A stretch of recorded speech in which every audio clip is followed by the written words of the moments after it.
Abana baswa sinzi tu barabangenda nago byantunguye kubera yuko ahubwo uko bagiye baza byatumye mbona vision zanjye zose baranyatatse baranabimbwira twari mu indege igwa ahantu mu cyaro hari utwatsi twiza nyine mu gishanga ndeni havamo abantu imyenda bari bambaye iyo myenda nayibonye i Vatican so barambwira bati nago shaka ko tukwica ahubwo turashaka gukora utubwire nyine impamvu raba ngo nago tuzakwica ariko ngo uzaduha amafaranga so tuzakora kuko nanjye mu bitekerezo byanye nababwiraga ko dushobora gukorana niyo bama 20% amoke hari ahantu ujye hari ibintu ubona hari ibintu nyine ntago batuma ugenda they lie barakubeshya nyine abari abantu ni basekibi barabeshya kwa sekibi nta kintu kibayo kizima barakubeshya iteka ryose bagukoresha ibintu bagutega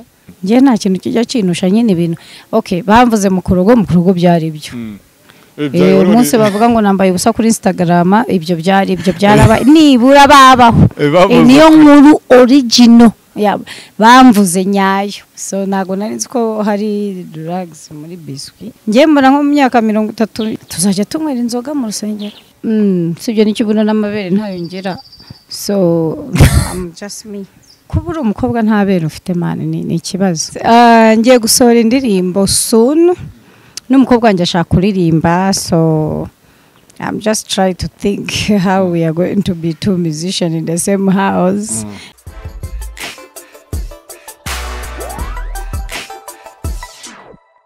Zereko mumeze fresh nizereko mumeze neza cyane ni BigTown TV nitwa Patrick the Entertainer tugaruka muri stories zitandukanye uyu munsi tugarukanye na Sani aka Kungola umeze neza umwaka mushya Shandaho meze neza ntago byari byoroshye but finally we made it true story wakoze cyane amakuru y'imisi ndaho wageze i Kigali niki kintu cyako tonze cyantonze Kigali internet ni kibazo internet nukuri ahantu hose ugiye na internet kandi bujye utujye two muri nagaso turyoshye so ariko ikibazo cyaho na internet bihari so bisaba ujye muri 5 star arumva biragoye somehow sana none wakumbuye umwana umukumbura of course umwana ndamukumbuye byahatari kubera yuko hashize iminsi ako kantu zigese kanzira nizo nzara zawe bishatse nko kujya gutya mu gutwi udafite kakoreshoka ugenza gutya urabona bitajya nirwagukurobetsa nirwagukomeretsa oya ugera gutya aho gusukuna biba biryoshye reka igira gutya turebe inzara zawe ndarizo njyangera zisongoye zisumba ngaho zisongoye ni sawa cyane ariko taye yawe koresha iki kugira ngo yimaintaining ntago ujye ubyibuhano ujye urenga aho ngaho kuri ko nigeze kubyibuha ariko amaguru yanjye arabyibushye ubyibuhe cy'amaguru n'ikibuno nta kibuno ufite ariko gato kariho gato yaracurufite hari ikintu ubona se kubuza udafite ikibuno hari ikintu bikwangamiraho sibyo n'IKIBUNO n'amabere ntayongera so I'm just me ndetse hari ikintu kikujena kubura umukobwa ntabere ufite mane ni ikibazo none se ufite amafaranga kandi ari naho bayongeresha kugita ntabwo uzi kujya kwikoresha muri plastique kubera ikibuno mu gatuza wapi uzi uragenda uri muzima bakakuba gutarwaye you know satani ntago bimureba ntiyanakurinda Imana yonyene kabisa urwaye sava ngaye baze rero kuburi muzima ukagenda dore utumye nkorogoshora amatwi yanjye none atangiye kumbwira ngo garuka atangiye kugira biraryoshye Patrick rwose ubundi ugirana gutya sinzira uyu muntu bamukoze nk'umuntu yagiye nko kwiyogoshesha yagiye atasinzira ariko cyekane nk'umutipe umukobwa yakora ugasinzira umutipe ubwo yanibikira nkorera Patrick mu gutwi ntago mbizi nge nta muntu urankunda gutyo ntago nzi life ukuntu imera nyine hagati y'umugabo n'umugore y'abakundana kwaya ntago ndagira iyo experience nta mugabo ugira nta n'umufriend na sheri ugira umusheri ntawe nese yabura iki nkumugira habura ikingo mugira wenda ubwo no nagira sinzi nimba yamera gutyo navuga nyine ndavuga umusheri w'umuromantike gutya sore bari romantike ko baharira ko duhari ubwo nabiki gihe nge rero ariko hari history y'abantu bajyaga bakumva bamugana uvuze ibyo bintu byuko nawe boyfriend n'ibintu bya romantike utabigeze abantu yuka story kuntu ngo wabyaye ngo utabonanye n'umugabo none se Maria we siko yabyaye Maria we ntiyabyaye nyine atahuye n'umugabo yabikira Maria nawe se niyo ubwo buryo ni cyerekana ko hari umuntu ushobora kubyara atahuye n'umugabo ariko ni umwuka wera none se kuki ngiye atari umwuka wera hari ubwo ari ikirobo cyangwa igisitati byagenze gute wamugana nyine uko nguko niko story imeze umwuka wera guteye inda ntabwo mbizi ngiye narabyaye gusa ntabwo uzi ibyo wabyaye ntabwo uzi uburyo wabyaye watwaye umwana wese avuka ari uw'umwuka wera nimba ufite umwuka wera ubyara umwuka wera kandi nawe wari umufite of course every single day none se Maria umugabo we harya yari Joseph niwe Imana yabahaye nanjye negereje uzandongora niho uzaba Joseph ari sani muri iyi minsi ntabwo urimo gukora umuziki umeze gute hashize imyaka 2 narimo ndakuri YouTube yambona hashize imyaka 2 udasohora indirimbo warabiretse ibintu by'umuziki uyu munsi none n'umwasiro n'akayitubi kanje kagize video z'abanyamakuru gusa thanks ngiye gusohora indirimbo soon n'umukobwa wanjye ashaka kuririmba so I'm just trying to think how we are going to be two musicians in the same house, in the same game. It's not easy. Yeah, so competition, no, she's a great singer. She has a beautiful voice, yeah. And she can write song as well. Okay. I've been ngerageza nyine kumviriza indirimbo ze. Akambwira ngo nanditse nageze gutya. Wow. Kumva fresh.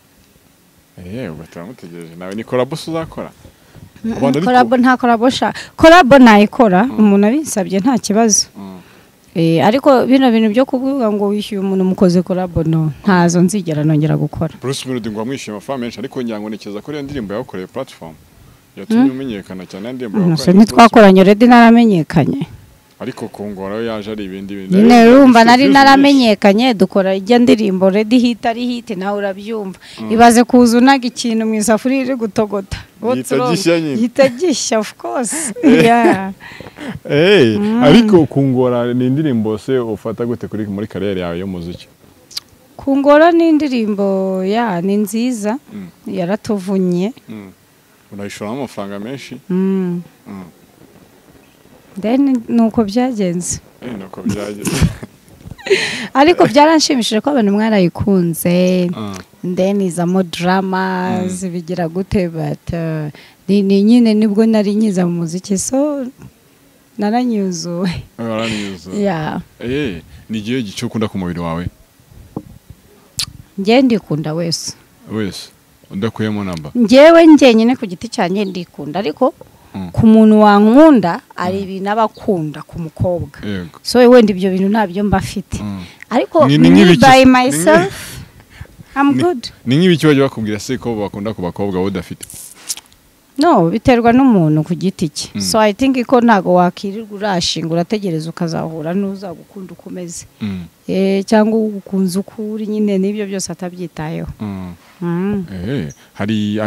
hari imiterere y'abakobwa nawe ubona ko batumwe umukobwa ateye neza hoya mu mico umubiri ntacyo buvuze character naga abantu turi bamwe hari abantu bakunda imibiri batitaye kuri character ariko iyo uri umuntu ufite ubuzima n'iki uzi icyo ushaka so character ni ikintu cya mbere ibyo guhamagarwa muri Illuminati byo turi yabyo reality niyo yiki shabana baswa sinzi tu barabangenda okay nago byantunguye kubera yuko ahubwo uko bagiye baza byatumye mbona vision zanjye zose nza gusanga it's real so nibaza impamvu ariko isi nyine turi mu bihe bya nyuma kandi abantu bariturije ubona nta kibazo ubuzima bumeze neza so naje gusanga nyine side imwe bifite izuba iyindi iri mu kibunda iyindi iri mu gicuku niko tubayeho ariko bino bintu nibyo birahari. Noneho ngiye rero nagize inzozi njya kuza mu muziki bwa mbere, baranyatatse baranabimbwira. Umuntu nijwi riza rivuga bigenda no n'abantu twari mu ndege, indege igwa ahantu mu cyaro, hari utwatsi twiza nyine mu gishanga. Ndeni havamo abantu imyenda bari bambaye, iyo myenda nayibonye i Vatican.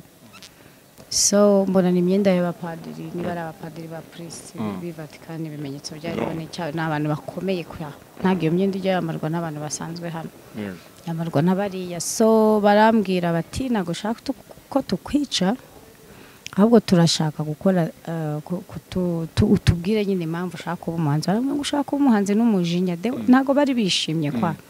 Baravuga ngo ntago tuzakwica ariko ngo uzaduha amafaranga. So we made the handshake. Kandi nanjye ubwanjye muri njye mba numva yuko nyine nta hantu wakora utari kumwe nawe. They are all over every single day. Kugira ngo utere imbere no ko bagufasha. Hari level nyine utageraho. N'ababirimo barabivuga. Ikintu kibica ni uguhora ushaka guclimbinga ngo ujye kureba ibiri kuri top. So it's not easy. Ubundi ufite ibyo kurya ukageraho kuba ukagira ikinyabiziga, you know, ugasenga nturwaragurike sava. Icyo gihe wabahaye amafaranga? Hoya hari muri vision, ni ukuvuga ngo anytime ngenda biza nindamuka ntoboye cyangwa se ngisanga ariho ndi, so tuzakora. Kuko nanjye mu bitekerezo byanjye nababwiraga ko dushobora gukorana niyo bama 20%. I'm okay. Wabikora nta kibazo? Yeah, nabikora kubera ko barabaswa kontara bari y'amafaranga byatare. Ukunda amafaranga. Nukuvuga ngo niba ari concert wenda bakwishyura $1,000,000. Ugatumuka 20%. Niyo ngerera kumbwira ngo ngayawe ni 200. What is the problem? Already na amafaranga bazaragura hano bakagenda bishimye ati 900 na. Ibihumbi 200 kino cyane ni ikigo urumva. So cyo gihe ubumeze neza. None ubu anytime mugende bamubwira tuzakorana. No, diri zimeze neza nge nzajya nyikora. Ariko iyo ushaka kwavuye ubundi ikintu cyica abantu ni greediness. Greediness niyo yica abantu no kugira anga y'ibintu. So ngewe I'm fine, I'm okay. So nukuvuga ngo niba ndi gukora mbona ko iyo uri ibyo wakoreye ntangaruka ubigiraho. Iteka Even if it is in negative ways. Even if it was in negative ways. There is no negative. Ibyo ibyawe wakoreye uko ibintu muri negative ukabijya wishyura price nini cyane. No kuvuga ngo rero nge nakora nkajya ayo make nyine yomba nakoreye kandi nkabaho. Nese kuvuga nyine ko Illuminati na sign out tugibamo. Ushatse kuvamo. Impamvu ntayo no kubera ko yubaye umwe nabo hari ahantu ujye, hari ibintu ubona, hari ibintu nyine ntago batuma ugenda. Kandi ubizi bakure kugenda ubavamo icyo gihe ntago buri umwe nabo. Ariko ibaza umugore wawe mubana mu nzu ukuze pfu na ruguru n'iki buri kimwe cyose bazajya akagushyira hanze. Uri be happy? Nese ubwo nk'ubwo ko no bari ngo bajya batanga ibitambo uwa mwana wawe ukunda bagusabye. Bagusabye ngo mwana wawe ukunda subwo. Bagusabye ura mwana wawe ukunda ko nawe ufite gusa. Ninjye batwara namukura heza. None se mu negotiation? Hamu negotiation z'igitambo bakwaka? They lie. Barakubeshya. Nyine abari abantu ni basekibi barabeshya. Kwa sekibi nta kintu kibayo kizima. Barakubeshya iteka ryose bagukoresha ibintu bagutega. Umunsi umwe nyine iyo bakurangije barakuzira. Ikindi iyo ukomeje ugakora ubundi baba bashaka ngo uveho ugende. Iyo wanze rero niho uhura nk'ibibazo. Ariko abantu benshi babibamo nyine birabareba. Nge nabyo mbamo iwacu ni mu ijuru.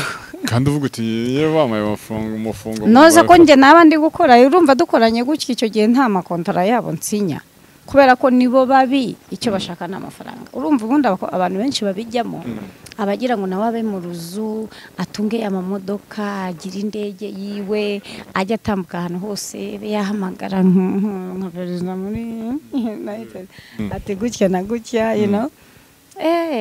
Ariko ashobora gutunga inzu n'ubundi already ubutunze za over $1 million. So ubutunze amafaranga kwa ugakora na business nta kibazo.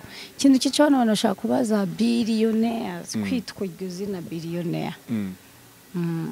Ngira ngatunga ama billions. Ibaza ariko kwitwa billionaire ngo utunga iyo title.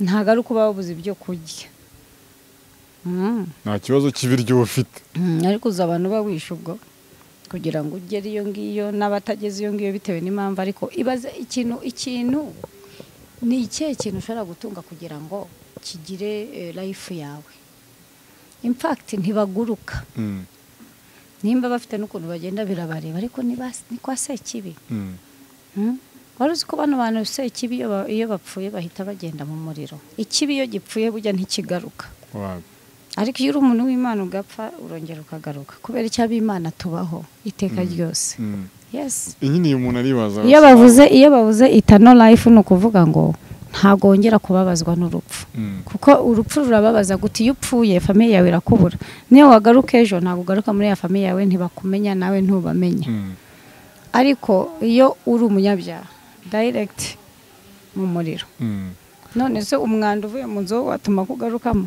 oya none se umuntu ko yumva nyine uri muvuza mu magambo y'Imana kuki yino uvuga ati Imana amaherezo y'amafaranga izaya amatoreka ndekizo percentage zabo no urumva nakazi uba uri gukora ariko it's all about money isi yisirimbutse kubera amafaranga every time everything ntago ujya ubona ibintu byose biba it comes back always it's money yeah kuri icyo cy'amafaranga ari n'abavuga ko abenshi bajya mu butinganye kubera amafaranga abirimo hari ababikora kubera ko bangirijwe mu mutima n'abakunzi babo yego hari n'ababikora kubera amafaranga ya kenshi usanga nyine ubuzima ari bubi n'icyo bakabikora hari n'abavuka nyine babibona gutyo bakabikunda ushobora kubikora nawe kubera amafaranga nk'abibyo njye nta kintu njya nkora kubera amafaranga nkora ikintu kubera ko I choose to with the choice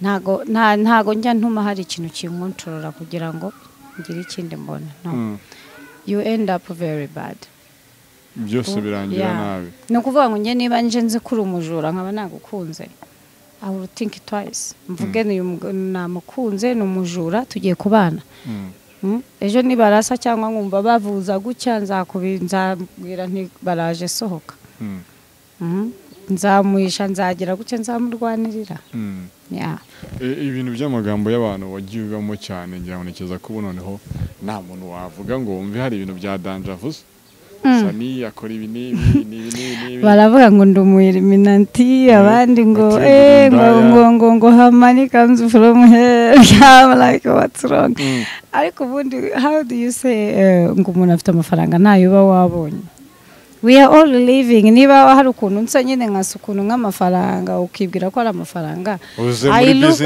it's my look that's my choice taking business imagine I have been using business class for a long time and this was my first time to post nibwo bibaye story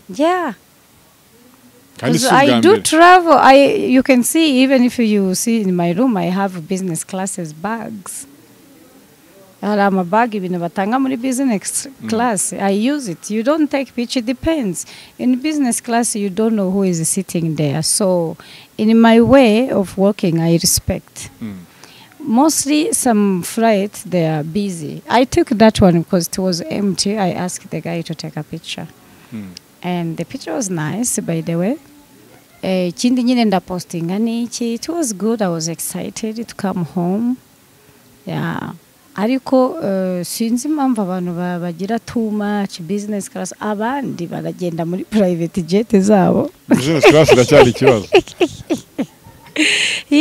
so people they are just calling please can I have a jet I'm going to Kigali me in Rwanda business class that is a problem for you so I don't know what's wrong with the people it's too much yesi hari ikintu umuntu yakora kugira ngo abantu nibavuge abantu baravuga niyo mpamvu I live my best because when you do good people talk they will turn it in negativity so you do bad they will talk and turn it in good things they will always talk igihe uremaye umeze neza uhumura nuko usa nabi usa neza wambara utagira gute as long you are in their eyes they will talk nje nta muntu ndabona batavuga uhereye ku mwami ukageza ku muretwa bose baravugwa. None sigo umuntu akwiye kubaho mu buhe buzima? Mu buzima I guess ko ntukajye iyo wumvisha ikintu ku muntu ugishyira mu gutwi wa muntu ukamuhanga amaso, so you can judge yourself. And then wazahura nayo niba bakugenda ukagenda uri ready. So uko ugenda umumenya usanga what you respect ntago ari ko bimeze. Hari n'uwo bavuga mu by'ukuri ibyo bavuga ari byo, so bisaba ngo ube careful. Ubanze urebe niba umuntu mwicaranye n'iki umenye uko bimeze, wirebere before you speak. Kubera ko iyo uvuze nabo umuntu ni icyaha gikomeye cyane, muri Bibiliya kiranditse inshuro nyinshi. Ikindi abantu bakora ibintu bitandukanye bundi bikabagwaho. Hari ukuntu ikintu gishobora kuba yewana ukavuga uti ibyo bavuze koko nibyo niki, so ugomba kubyakira kuko ntago wakiyahura. Iyo numvishe ngo umuntu yiyahuye ko bamufasha asambana, so what? Abadasambana batana n'abagabo niba gufasha usambanye cyangwa ngo waruraho n'amafoto yawe ubusa, so baravuga uzarebe ko batavuga icyumweru kimwe bigashira. Hari aho usanga ibyapa bimanitse ku muhanda se ko babona amafoto yawe wambaye ubusa. Ni ibintu byadanje none ku buryo bakwica. Ku buryo bakwica kubera ko abantu bariyahura, inshuro nyinshi abantu bariyahura. Ubu ugomba kwaki iyo ikintu kibaye iga uzige kuvuga no, then wige no kuvuga yes. Kandi ikintu kitagukonsana inzuri wenyine kiguhuje n'abandi ujye ugenda gahoro. Ni igiki bigeze kuvugaho ukumva nyine nubwo nyine nta kundi wagera kumva kiragutushije? Kiranushije se? Ngiye nta kintu kijya kinusha nyine ibintu. Okay, bamvuze mu kurugo byari ibyo. Umunsi bavuga ngo nambaye ubusa kuri Instagram, ibyo byaraba nibura babaho. Niyo nkuru original bamvuze nyayo birebera ku karubanda. Mu buzima ni nacyo kintu kibi kihambaye nakoze kuva nabaho. Wasi icyo gihe wari umeze gute? Wari wasinze? Wari muri normal? Bisanzwe tu kuno nk'uko wicara n'abantu mu kanwa, ahubwo ni kuki nari yari iraho turi kunywa tugi. Kumbi yo kuki yarimo drug. Ko baraje nyuma baravuga ati we atumamariza kuki. So bagira ubwoba bataba amazi bagira gute ya. So nago nari nzi ko hari drugs muri biscuit. So akenshi by the way nuko gusa ni ibintu urumva iyo bitambaho ntango nawe uzabimenye. Nk'umwana wanjye n'umuntu w'urubyiruko n'iki gutamara, ariko kubera ko ubumbizi uba nzi ukuntu ngomba kumufata. Ntago nzi ko muri biscuit zishobora kuba zirimo drugs. Never. N'abantu bari babikoze babishaka se? No, n'umuntu yari yatuguze twe two kwirira. Sasa ngeze raho kuki ndakagiga kamwe ndakamara. Yari igiyoshye shaho njya nakandi. So ako kakabiri ndakarangiza. Nuko nyine by the time ukuramo imyenda nyine iyo story yari imeze gute? Nta myenda nakuyemo, ariko nuko nabyinaga rambaye ipantaro urumva wafunguye ipantaro igufasha ufite inda ntago basha kwicara. Yego. Noneho rero bigenda gute? Maze kwicara ndibuka nari ndi kubyina kwanja live, sinzi n'ukuntu nagiye live. Ndanyabo ndi live niki, so nangira kubyina niki. Abantu baraza sinarinze ngo mfite umubare ungana gute niki, so yawe kandi yari ibintu biri negative kuko abantu bahurura. Nicyo kikwereka hane siri kwa ariko nibyo papa yigeze kubivuga ko already people has been deceived. Hari n'undi muntu wigeze kubivuga bamubaza ikibazo ukuntu kuri video, aravuga ngo it's too late. Igihe cyararangiye niyo wagira gute you can't. So mwijuru hagiye kujyayo bake gusa nyine hari ibimenyetso bizaba niki abimana nyine, ariko ngiye mbona ko uwimana yavutse ari uwimana. Believe me, nkurikije my life already I can tell hari abantu b'Imana hano hanze. Rekana nibi duhora tubona social media n'ibindi mu byaro hari abantu. So I guess ko Imana ifite abantu, rekana naba bose birirwa bagira gutya gusa nyine iyo bije biza ku ruhande rw'amatorero. Ku ruhande rw'amatorero hari ikibazo, abantu bajya gusenga mu nsengero n'ibindi, harimo ikibazo gikomeye gusa nyine very soon ukuri kuzagaragara, ariko nubwo kuzagaragara it's too late. Bizaba ari ikibazo kugira ngo ubashe gufixinga. Kandi koko wanareba it makes sense.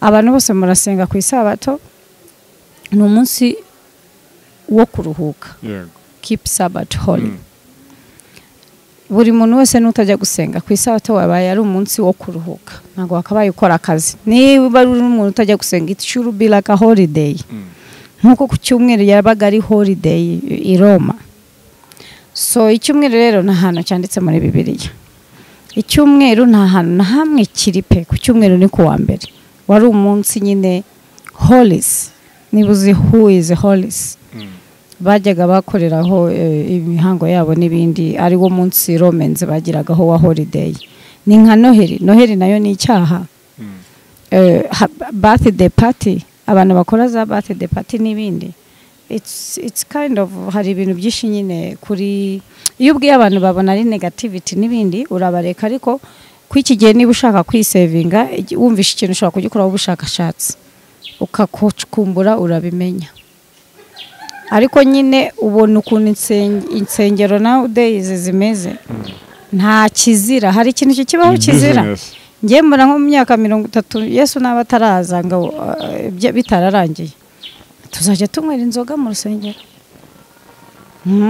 noze ndakubeshya uziko mu kabari utabyina nkuko mu rusengero babyina basirimba abantu no gusambanira mu rusengero ndababikora why not nago bana kisi yarangiye abantu basaza ubu sibwo nago ujye mu kuva mu pastor ngo yateye umukobwa mu cyumba cy'amasengero atayimutera se none hari ubwo pastor ura mu pastor ni pastor ura n'umukozi just walk for his nakazi nyine noze kuba bararyamanye ntago ari pastor ntago biza kubera ko umuntu ari pastor ahagarara kuri himbi kwanza rigene ngize gusenga ndi gusengera mu Rwanda mbura umu pastor n'umwe ndabibona ko abakristo bari protected n'icyo ariko nta mu pastor uhari ku ruhimbi so bigaragara ko abapasiteri bose hano hanze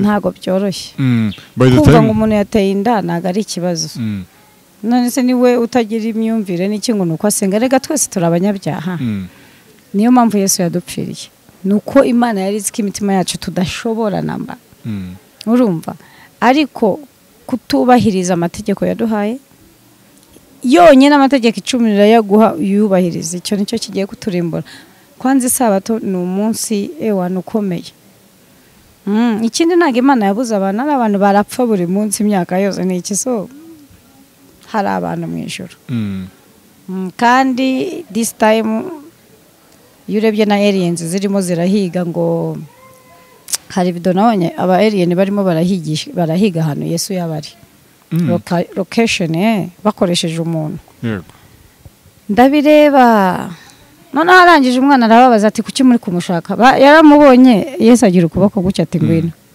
bahita bakura byari quickly nuko avayo nyine yahagera ko babaza ati kuki muri kumushaka muramushakira iki baramuga ati he's the originals he's the way to originals nkuko muri Bibiliya bivuga ngo niwe nzira n'ukuri by'ubugingo nabo barabizi yuko this time Satani yatsinda nubwo bavuga ngo Satani azabatsinze gukora gucya nyine ngo twara deceivingwe nkuko Imana yatwiyamye azabatsinze ariko nawe niyo endiye so ni we nk'ikihe baragira ngo azapfe yeretse ko yagombaga kuba icyabacyo urumva so no kuvuga ngo rero kubera ko Yesu ari we wapfiriye abantu bose hano ku isi Yesu ntago areba ngo umusiramu ngo umuki so yisomye biri usanga koko ntago Imana yigeze ishaka kurimbura abantu hari aba Buddhism hari abahindu n'abaki bose batajya gusenga n'abantu bakora ibintu byiza batajya gusenga benshi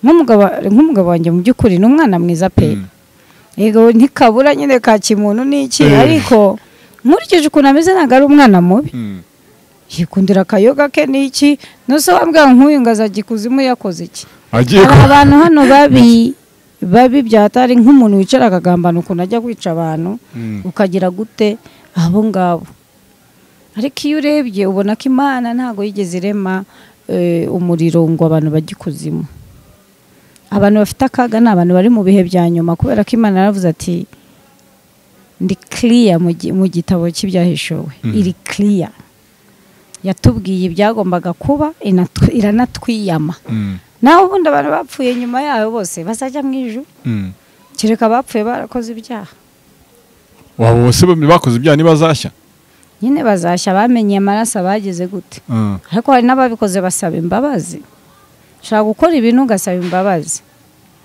urumva so ni ibintu rero bikomeye iyo urebye ntago bavuga ngo umushinwa ngo azajya he no kuko iyo uri gusoma igitabo cye byahishuwe mu mpera usibye ko hari n'ikuntu nasomye nsanga hari ukuntu tugambo dukase bivuga yuko mu ijuru hari imbaraga zizaza kuri buri mana aho bicaye ariko izo mbaraga umuntu uzazitsindira already baricaye ni Yesu namara kuzitsindira izo mana z'ababuddhism n'abahindu n'abaki zose zizamupfukamira kuko niwe uzaba yatsinze bamupfukamira ati mwami wacu urumva kuko niwe azaza umwami wa buri muntu wese icyo gihe itorero nibwo rizitwa itorero zizaba ari itorero rimwe ari Yesu gusa so rero iyo bikurikije ukabisoma ubona yuko ntago Imana ari mbi ahubwo baba bavuga ngo Imana gutya kuko muri birari ibintu byinshi bagiye bahindura banashyiramo gutera abantu ubwo bukuntu kugira ngo abantu bange Imana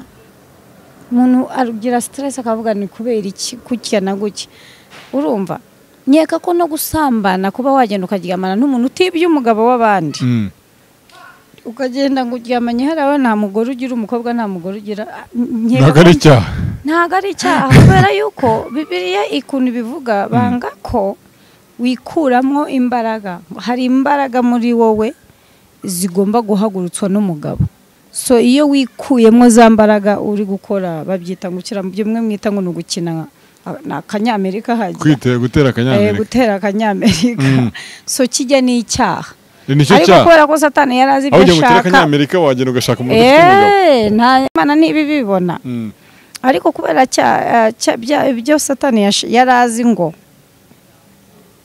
nshaka gukora gutya na gutya imyaka ibaza umutegura ibintu imyaka runaka generation runaka kanabikora so nuko yarabizi none so bamugani ubaye ifuri ngo ujye ugenda uryamane n'abantu wazitera kanyamerika gute wazajya kureba za filime mbi gute za filime mbi z'inkoza bibi z'iki zose zabukura hehe isoko ibyo byose ni ibintu Satani yateguye urumva ariko urebe nko kureba zijya filimi n'ibindi wenda cyangwa kuzikina numbaze ni ibiki nose ujya wibaza impamvu reba isi yose urebe ibibazo bihari ibibazo byinshi bigomba gukemurwa mu bantu hari ibintu byinshi bakaye basinyisha ni cyako reba ukuntu birirwa bapushinga ubutinganyi